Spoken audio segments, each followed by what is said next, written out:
Doggies for tuning in my channel here, and today I'm going to talk about this timer here, which I just took out of the microwave. So this is the complete control panel from a broken. Well, it wasn't even broken. Someone just threw it out and chopped off the lid. So I don't know if it was broken or not, because I don't need a microwave. I just removed this bit, and I just want to show you how cool it is. And you know, you can pick up these microwaves everywhere, whether that's just people dump them, and without any changes, you just can create yourself a pretty cool timer. Now I would like to recommend you one of those blocks. They're really cool. As you can see, the fuse is in here. It's broken because normally it should be here, but that piece of metal or whatever it was in there, it just fall out. But you can't really electrify yourself, because these things going right on these slots, right?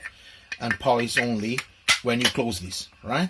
So like this, you can touch anything, nothing's gonna happen. So let's go for it. Brown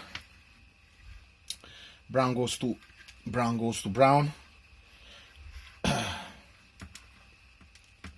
Right, then we've got the neutral that goes there, and we've got the light. We've got the neutral goes there. The brown is obviously the live. L1. So we put that on here, and just plug it in.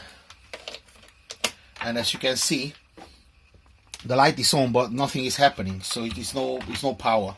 It's no power given to the equipment.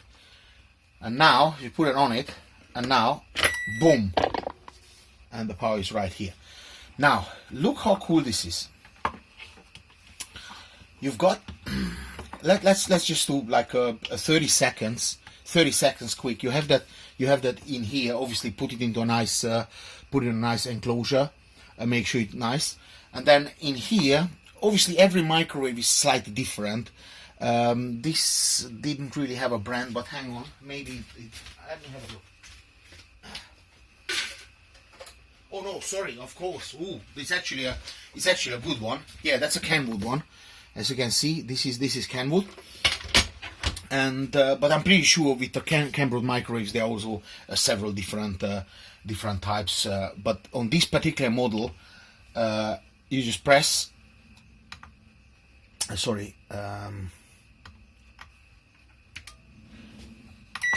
Press here, and it gives you 30 seconds. There is this micro switch which was connected to the door. So if you take the micro switch off, right, it cuts out the power. So the timing stops everything, because obviously the microwave believes that the door is open. So you can remove this micro switch, or just short out the wire, so it's gonna be then permanently on. But let me just put a weight on it for now, that it doesn't bother. Right, let's just put a weight on it.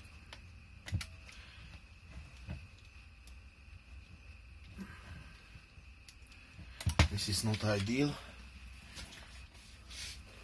That will do the job. A little bit of, yeah, perfect.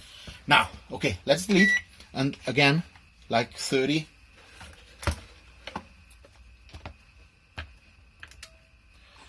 You can see better. 30 seconds. Boom. Okay, and you will see it just counts down. It's a nice red display, and this is just really cool when you cook steak or something which is time sensitive, even for eggs or something. Now of course guys, you can buy those timers, but this is not the point. The point is to recycle.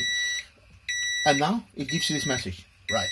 So you can go, you can chill, you can talk to your mates, and it's gonna give you a message that the 30 seconds is over. And I think it's gonna kick it back in a few seconds, because I think it will give you more beeping. I don't know, but let's wait a little bit.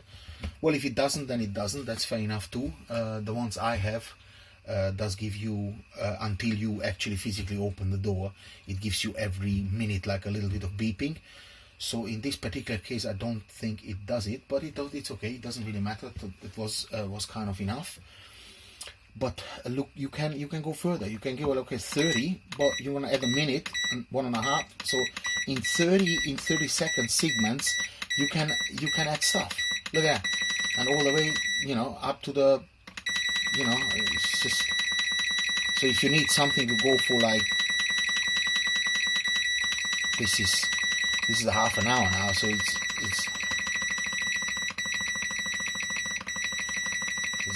crazy. Look at that, up to an hour. So this is gonna go until, let's check it out. I think it's gonna go on 90 minutes, 99 minutes basically. Yeah, it's gonna go 95 minutes. This is the most you can get out of it. So over 1.5 hours, right? So and now obviously this relay is operating. Now on here you can put a light, or you can put a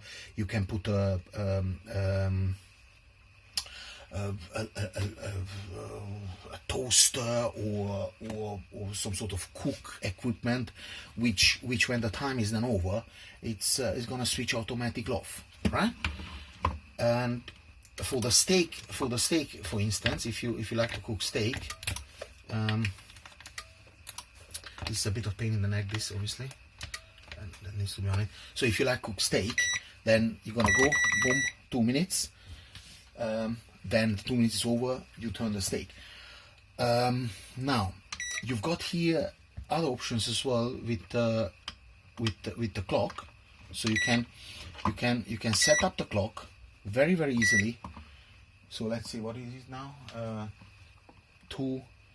150, right? 150. Boom. 150.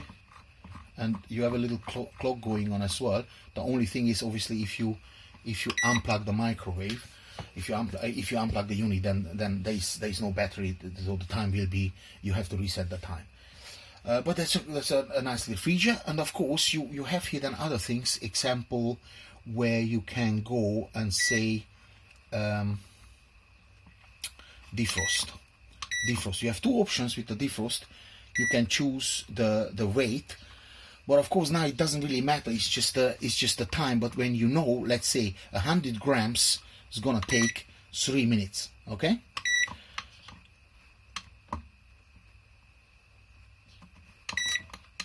Right, 100 gram takes 3 minutes.